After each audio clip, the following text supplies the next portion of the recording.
Male female اور metre کی packing. تو میں نے 6 ڈرائنگس ڈیولپ کی اس کے لیے. میٹر سے اسٹارٹ کر کے میں نے اس کی پیٹرن مولڈ اور یہ ساری وہ کر کے تو 6 ڈرائنگیں ڈیولپ کی. پھر میں نے اس کی جو مشینوں کو آن لائن کیا, وہ بارش میں پڑی ہوئی, کوئی زنگ لگ گئی, کچھ ہو گئی, پیکنگ ٹوٹی ہوئی ہے برف, تو وہ میں نے کمپلیٹ کر لیا تھا. اور وہ میں اس کو مطلب کمیشن کر چکا تھا کافی حد تک. تو یہ یہاں سے راؤنڈ جی میری جاب ہوئی ہوئی تھی, تو میں ہر مہینے ان کو کہتا مجھے ایک تھوڑا سا اور دیں, تاکہ میں چاہتا تھا کہ میں ایک پروجیکٹ کمپلیٹ کر لوں جس کو میں نے یہ اسٹارٹ کیا ہے, تو میں اس کو کمپلیٹ کر لوں. تو بہرحال وہ کرتے کرتے 6 مہینے, وہ میں جسٹ ابھی بوائلرز آرڈر کر رہا تھا 13 لاکھ کا. اس زمانے میں مجھے وہ میرے ایٹ ہینڈ دے دیے گئے پیسے کہ جی آپ بوائلر پرچیز کر لیں.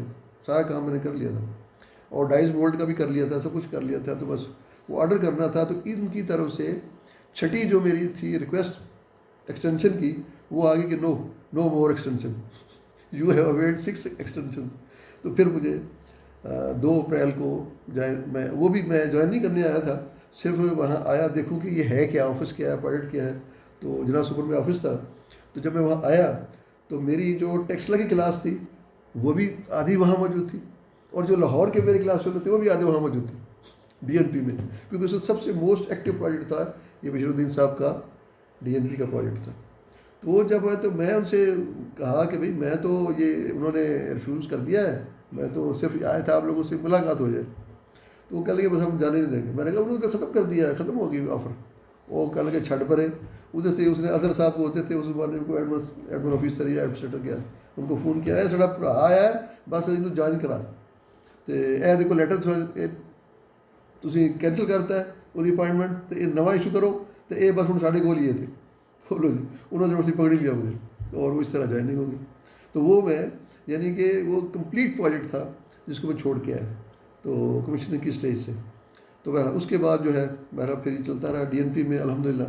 وہاں اللہ نے بڑے کام لیے جو ہم نے دیکھے نہیں, سوچے نہیں کبھی.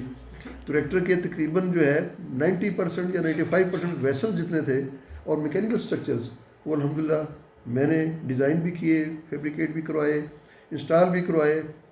اور بلکہ ایک ایکسیڈنٹ جس میں بتا رہا ہوں اس لیے کہ وہ جس دن میری پروموشن ہوئی ایز اے SC, تو سب سے بڑا ویسل جو تھا وہاں پہ وہ 54 میٹر کا, تو وہ اس کی انسٹالیشن ہو رہی تھی اور میں اس کو اریکٹ کروا رہا تھا.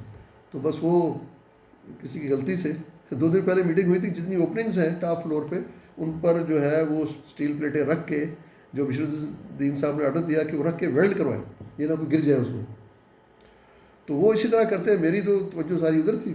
تو وہ 2-3 کرینوں نے اس کو اٹھایا ہوا تھا, ایک نے ٹاپ سے, ایک نے مڈ سے, اور ایک نے اس کی ٹانگوں سے. تو وہ بس میں ان کو وہ کر رہا تھا کہ آپ روک دیں, دوسری کو کہتا ہے کہ آپ اٹھائیں, اس طرح تینوں کو وہ کوآرڈینیٹ کر رہا تھا.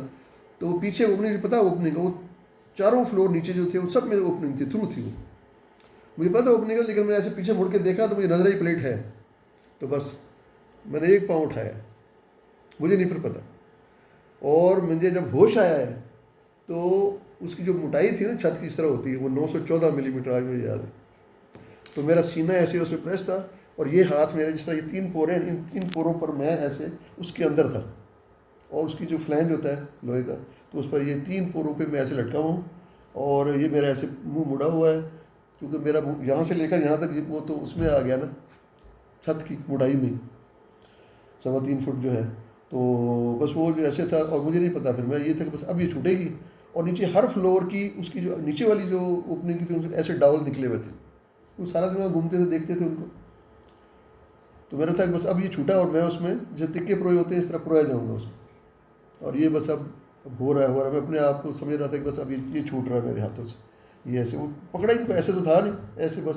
اور میری کوئی ایفرٹ شامل نہیں, آج تک مجھے اس وقت تھا کہ میری کوئی ایفرٹ شامل ہو کہ میں نے اپنے آپ کو ادھر کیا, بس 1 پاؤں اٹھانے کا مجھے یاد ہے بس. تو اللہ نے حفاظت فرمائی بہرحال. تو اس کے بعد جو تھے وہ ریگر جتنے تھے وہ دیکھے کہ ہمارا صاحب کدھر گیا, ابھی تو ادھر تھا. اور وہ کوئی ایسی سچویشن تھی کہ وہاں سے واش روم جانے کے لیے یا کچھ کھانے پینے کے لیے یا کسی کام کے لیے بندہ جاتا تھا تو سب کو نظر آتا تھا کہ وہ جا رہا ہے, اس لیے کہ پہلے وہ پائپوں پر چڑھتا تھا کوئی 25-30 فٹ, پھر اوپر جو ایک رنگ تھا اس کے اوپر چڑھتا تھا, پھر کہیں ایک جگہ سیڑھی لگی وہاں سے اترتا تھا.